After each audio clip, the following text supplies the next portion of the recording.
واللہ ما طلعت شمس ولا غربت الا وانت فی قلبی۔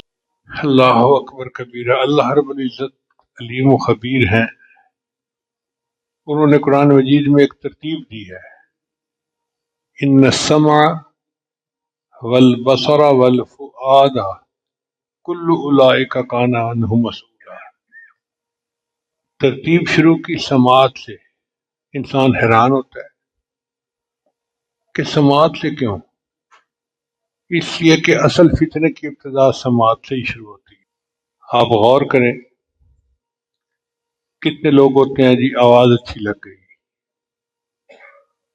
اور خواتین میں تو یہ فتنہ عام ہے، آواز فلاں کی بہت اچھی ہے۔ اس لیے شریعت کا حسن ہے کہ اس نے عورت کو کہا کہ تم اپنے خاوند کے سامنے دوسری عورت کے حسن کا تذکرہ نہ کرو، اس لیے کہ اگر تذکرہ سننے کے بعد اس کا دل وہاں اٹک گیا تو پھر کیا بنے گا۔ تو ابتدا جو ہے وہ سماعت ہی سے ہوتی ہے۔ جی میں فون پہ بات کرتا ہوں، یہ جو نوجوان کہتے ہیں نا کہ فون پہ غیر محرم سے بات کرتا ہوں، یہ فتنہ ہی فتنہ ہے، یہی تو ابتدا ہے۔ تو شریعت نے کہا سماعت، پھر کہا بصارت۔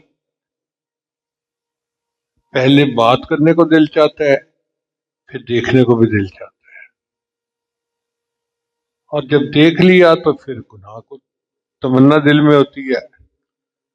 تو ترتیب یہی بنتی ہے، ان السمع والبصر والفؤاد۔ اچھا یہاں قلب کا تذکرہ شریعت نے نہیں کیا، فؤاد۔